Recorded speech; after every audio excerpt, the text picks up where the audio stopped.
getting injured lifting weights or even doing housework or yard work almost always happens when I'm not paying attention. So you cannot ever blame the exercise for causing the problem. It's always either the user or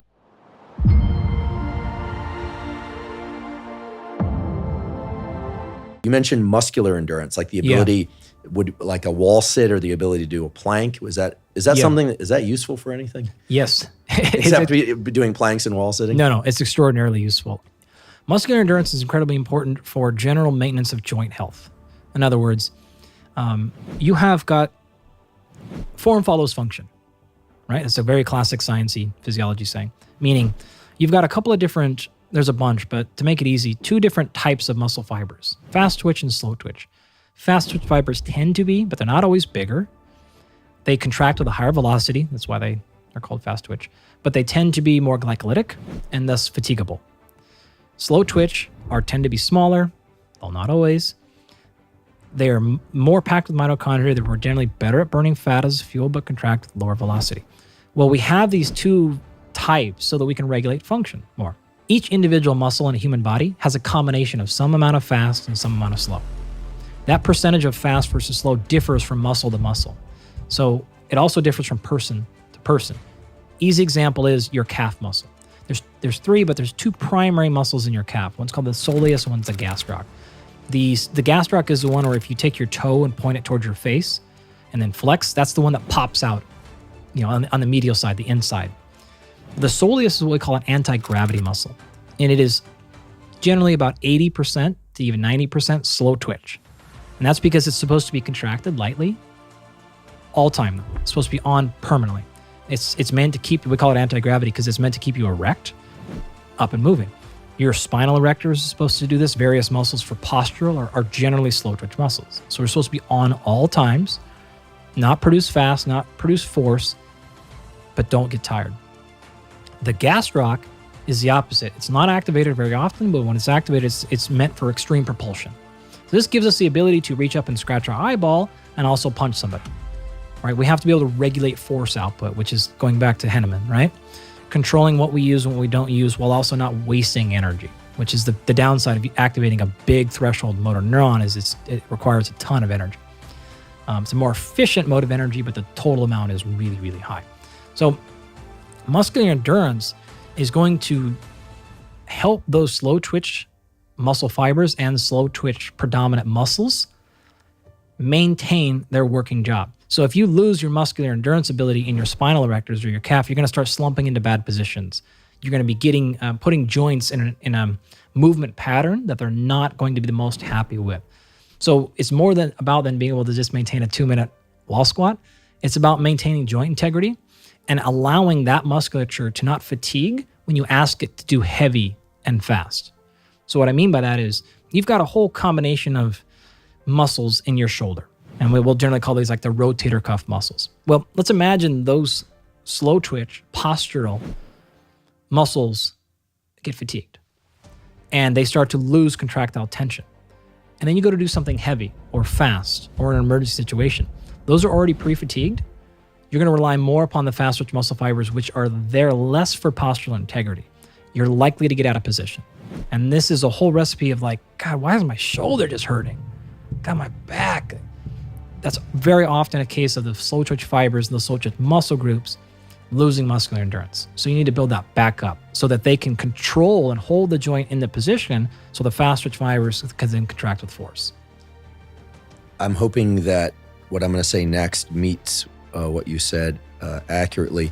My experience is that getting injured lifting weights or even doing housework or yard work almost always happens when I'm not paying attention, fatigued, that's kind of obvious, but also getting in position to initiate a movement, setting down a weight or lifting weights off the rack or picking up dumbbells. That's almost always when I seem to activate this lower back thing that happens every 6 or 8 months. And what you're saying, if I understand correctly, is that this muscular endurance from wall sits or planks or things of that sort, maybe you could give us a few other examples of these, can help us because they actually prepare the system to do what we normally think of as the more intense work. So it sounds like it's really the architecture of the body that includes nerves and muscles and everything else, of course, that lets the limbs and other kind of action end of the body do its best work. Is that a let good it way to express its own power and force. Mm-hmm. Yep. We've actually landed on one of my final laws of strength and conditioning, which is similar to what I said earlier, right? So I said exercises do not determine adaptations. Application determines adaptation. This one sounds similar, but it's quite different. There are no good or bad exercises. There's only good or bad application. Here's a great example of that, right? So you do not get hurt deadlifting because deadlifts are dangerous. You only get hurt deadlifting because you either got in bad position, you got in bad position because you either started in bad position, which is one of the things you just said, or you ended up in bad position. You did too much volume, you did too much intensity, or you did too much complexity. Those last three things all hurt you because they result in the first one, which is out of position. Or another way to think about this is if it's not like a visible change in position, is stress got put into a part of the system that should not absorb that much stress. So you did too much of it. You did it too heavy. You got fatigued, and so you broke position. You got too heavy, so you broke position. You made the exercise too complex. You put too many moving parts in it. You put too many joints in it, and you got out of position. You did that too many times. Over time, now we've led for either an acute injury, bam, back pops and you fall on the floor, or just like, man, this thing is hurting over time. All these are the result of the same thing. So you cannot ever blame the exercise for causing the problem. It's always either the user or the coach. You programmed way too much here and I can't handle that position, or you yourself went into it too much. So if you're getting these little tweaks and problems going on, you've made an error in one of those things. So simply back off. Reduce the complexity, right? Give yourself more stability, less moving parts. Do less volume, do less intensity. In fact, if you look at the people from the physical therapy world in terms of the pain literature, it's very clear that just stopping a movement is very rarely going to work. What you want to do is back off all the way down to just below that threshold of that's what aggravates it. And you want to train right there. That's going to allow you to do two things. Number one, tissue tolerance. And then number two, desensitization. A lot of pain stuff, and you could probably speak a lot about this, is, especially with things like low back pain, is there's not necessarily often much damage there. It's a lot of hypersensitization of just pain signal. Omitting the movement entirely does not get that signal to go away. You need to train just below that signal and desensitize it. So you want to make sure that the muscular endurance allows you're just putting volume right below where you start to get a tweak. And it is beautifully effective for that.